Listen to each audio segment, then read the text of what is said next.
चलिए दोस्तों जानते हैं झारखंड के मुख्य और सिलेक्टेड खबरों को मात्र 10 मिनट में। लेकिन उससे पहले हमारे चैनल को सब्सक्राइब नहीं किए हैं तो सब्सक्राइब कर ले। ओडिशा में लूटा बैंक, धनबाद में 2 धराएं। बैंक ऑफ महाराष्ट्र से लूटा था 5 करोड़ का सोना। झारखंड ओडिशा पुलिस की ज्वाइंट कार्रवाई। दरअसल उड़ीसा के कोयझर जिले में बड़बिल स्थित बैंक ऑफ महाराष्ट्र में हुई करोड़ों रुपए की सनसनीखेज बैंक डकैती का पुलिस ने खुलासा कर दिया है। झारखंड और उड़ीसा पुलिस की संयुक्त कार्रवाई में इस मामले में धनबाद से 2 आरोपियों को गिरफ्तार किया है। यह डकैती 19 जनवरी 2026 को अज्ञात अपराधियों द्वारा अंजाम दी गई थी, जिसमें बैंक से भारी मात्रा में सोना लूट लिया गया था। घटना के बाद बड़बिल थाना में कांड संख्या 2926 के तहत धारा 310 2 बीएनएस और 2527 आर्म्स एक्ट के तहत मामला दर्ज कर जांच शुरू की गई थी। वारदात के बाद ही पुलिस लगातार आरोपियों की तलाश में जुटी थी।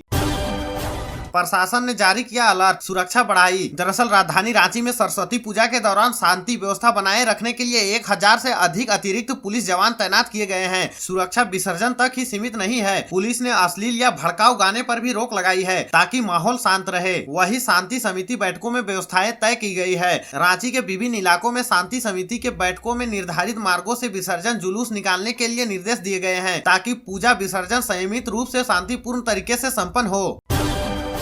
और अगली खबर मौसम से है। रांची का मिनिमम टेम्परेचर 7.6 डिग्री सेल्सियस पहुंचा। पश्चिमी विक्षोभ का असर, तापमान में फिर उतार चढ़ाव। आज रांची में 4 डिग्री तक चढ़ेगा पारा। पश्चिमी विक्षोभ के प्रभाव से राजधानी रांची समेत आसपास के इलाकों में एक बार फिर से मौसम का मिजाज बदल गया है। ठंड के बीच तापमान में उतार चढ़ाव का दौर शुरू हो गया है। शुक्रवार को रांची का न्यूनतम तापमान में 2.2 डिग्री सेल्सियस का गिरावट के साथ 7.7 डिग्री सेल्सियस तक पहुँच गया। अचानक आई इस गिरावट के कारण सुबह और शाम के समय ठंड का एहसास बढ़ गया। मौसम में नमी बढ़ने से शाम ढलते ही कनकनी महसूस की जा रही है। मौसम विभाग के अनुसार पश्चिमी विक्षोभ की वजह से फिलहाल तापमान में स्थिर नहीं रहेगा और अगले कुछ दिनों तक इसमें बदलाव देखने को मिलेगा। हालांकि दिन के समय हल्की धूप निकलने से मौसम पूरी तरह से सर्द नहीं लगेगी। वहीं रांची जिले के कांके क्षेत्र एक बार फिर से राज्य का सबसे ठंडा इलाका दर्ज किया गया। यहाँ रात का न्यूनतम तापमान 3.9 डिग्री सेल्सियस रिकॉर्ड किया गया, जो राजधानी से भी काफी कम रहा।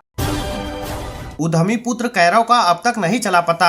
जमशेदपुर में भाजपा नेताओं ने परिजनों से की मुलाकात, कानून व्यवस्था पर उठाए सवाल। दरअसल जमशेदपुर में 11 दिनों से लापता उद्यमी पुत्र कैरव गांधी का अब तक कुछ पता नहीं चल सका है। शुक्रवार को भाजपा प्रदेश अध्यक्ष आदित्य प्रसाद साहू ने पूर्व मुख्यमंत्री रघुवर दास और पूर्व मुख्यमंत्री अर्जुन मुंडा कैरव के परिजनों से मिलने विष्णुपुर सर्किट हाउस स्थित उनके आवास पहुंचे। परिजनों से मुलाकात के बाद भाजपा नेताओं ने राज्य सरकार और कानून व्यवस्था की स्थिति पर गंभीर सवाल उठाए। प्रदेश अध्यक्ष आदित्य साहू ने कहा कि झारखंड में कानून व्यवस्था पूरी तरह से चरमरा गई है और सरकार आम लोगों की सुरक्षा को लेकर गंभीर नहीं है। आदित्य साहू ने बताया कि वह 27 जनवरी को राज्य के डीजीपी से मुलाकात कर इस मामले में त्वरित और प्रभावी कार्रवाई करने की मांग करेंगे। वहीं पूर्व मुख्यमंत्री रघुवर दास ने भी इस मामले को लेकर सीबीआई जांच की मांग की है। रघुवर दास ने कहा कि जब स्थानीय स्तर पर जांच से कोई ठोस परिणाम नहीं मिल रहा है तो निष्पक्ष और पारदर्शी जांच के लिए केंद्रीय एजेंसी से जांच कराना आवश्यक है ताकि पीड़ित परिवार को न्याय मिल सके।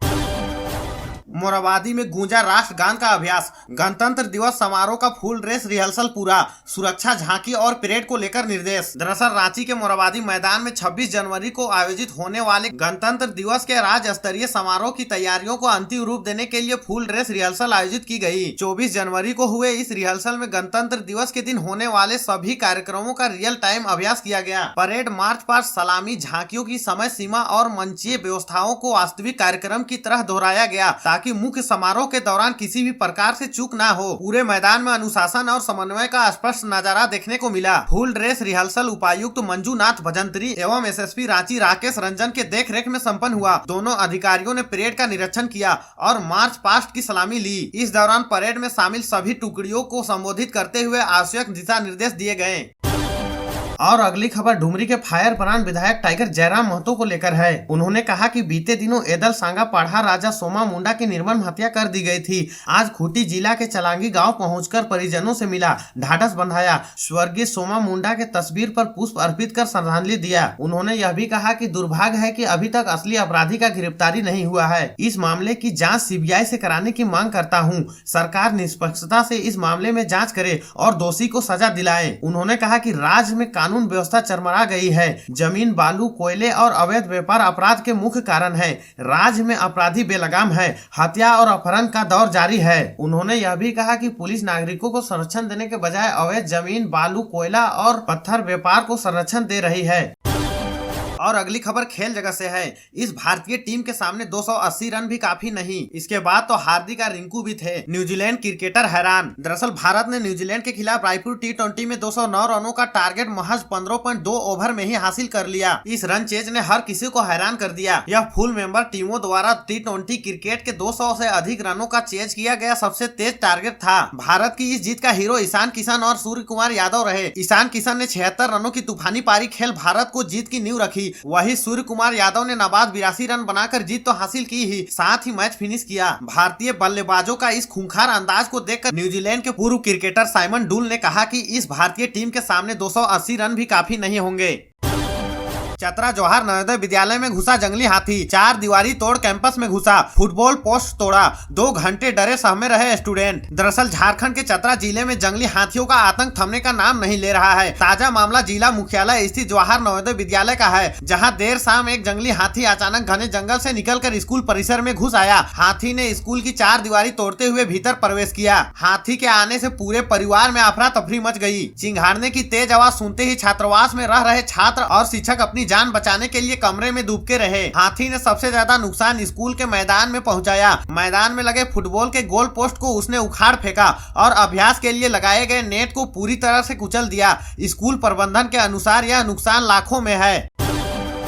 गणतंत्र दिवस पर रांची हुई हाई अलर्ट। सुरक्षा का चाक चौबंद। 4 IPS, 6 DSP और 17 इंस्पेक्टर को कमान। शहर में 40 से ज्यादा जगहों पर रहेंगे ड्रॉप गेट। दरअसल गणतंत्र दिवस को लेकर राजधानी रांची में सुरक्षा व्यवस्था चाक चौबंद कर दी गई है। किसी भी प्रकार के चूक से बचने के लिए शहर के संवेदनशील और चिन्हित स्थानों पर 1500 से अधिक जवानों की तैनाती की गई है। सभी थाना प्रभारियों को अपने अपने क्षेत्रों में lodge, hostel, bus stand, railway stand, हाट और बाजारों में सघन जाँच अभियान चलाने का निर्देश दिया है। सभी PCR और पेट्रोलिंग वाहनों को लगातार भ्रमणशील रहने का निर्देश दिया है। SSP राकेश रंजन ने शहर के सभी प्रवेश मार्गों को चिन्हित कर वाहनों की कड़ी जांच करने का आदेश दिया है। वे स्वयं सुरक्षा व्यवस्था की मॉनिटरिंग कर रहे हैं। मोराबादी स्थित गणतंत्र दिवस के मुख्य आयोजन स्थल और आसपास के इलाकों में सुरक्षा के विशेष इंतजाम किए गए हैं। यहाँ 40 से अधिक स्थानों पर ड्रॉप गेट लगाए गए हैं, जहाँ जवानों की तैनाती की गई है। किसी भी वाहन को ड्रॉप गेट के आगे जाने की अनुमति नहीं दी जाएगी।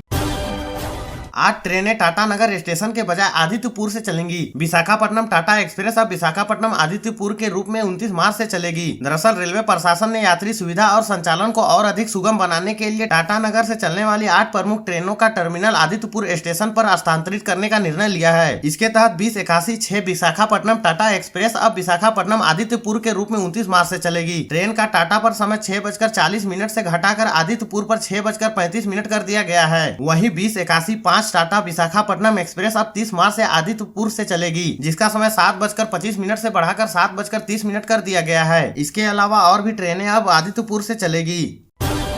खनिज, युवा और विरासत से झारखंड की वैश्विक पहचान। झारखंड में संभावनाओं पर कई देशों के प्रतिनिधियों से संवाद। दरअसल मुख्यमंत्री हेमंत सोरेन लंदन के दौरे के दौरान झारखंड की आर्थिक ताकत, औद्योगिक संभावनाओं, प्राकृतिक संसाधनों और युवा शक्ति को अंतर्राष्ट्रीय मंच पर मजबूती से रखा। भारत के उच्चायोग में स्वागत समारोह में उन्होंने कहा कि झारखंड खनिज संपदा, कुशल मानव संसाधन और समृद्ध संस्कृति का विरासत के जरिए देश में अहम भूमिका निभा रहा है। इस समारोह का आयोजन भारत के उच्चायुक्त विक्रम दोराई स्वामी ने किया था। चर्चा का मुख्य केंद्र भारत के समग्र विकास में झारखंड के योगदान को रेखांकित करना रहा। मुख्यमंत्री हेमंत सोरेन ने कहा कि झारखंड के पास बड़े पैमाने पर औद्योगिक विकास, निवेश और रोजगार सृजन की संभावनाएं हैं। राज्य की युवा आबादी आने वाले वर्षों में विकास की बड़ी ताकत बनेगी। संवाद के दौरान यूनाइटेड किंगडम के साथ विरासत संरक्षण और सांस्कृतिक साझेदारी के अवसरों पर विशेष चर्चा हुई।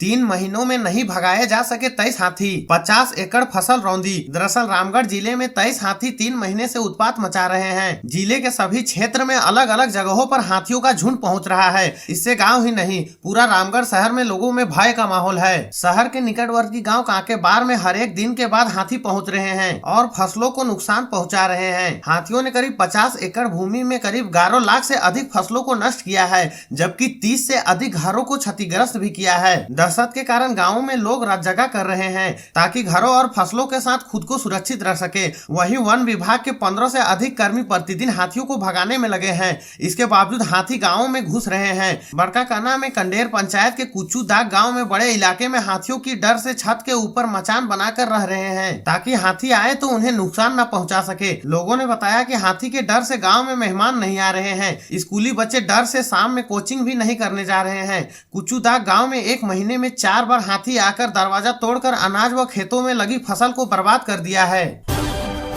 जामताड़ा में 2 साइबर ठग गिरफ्तार। एसबीआई के ग्राहकों को फर्जी ऐप से केवाईसी के नाम पर करते थे ठगी। दरअसल जामताड़ा साइबर पुलिस ने साइबर अपराध के खिलाफ बड़ी कार्रवाई करते हुए 2 साइबर ठगों को गिरफ्तार किया है। ये अपराधी एसबीआई खाता धारकों को फर्जी ऐप लिंक भेजकर केवाईसी के नाम पर ठगी करते थे। पुलिस ने इनके पास से कई मोबाइल फोन, सिम कार्ड और अन्य दस्तावेज बरामद किए हैं। एसपी को मिली गुप्त सूचना के आधार पर साइबर अपराध थाना जामताड़ा की टीम ने करमाटार थाना क्षेत्र में छापेमारी की।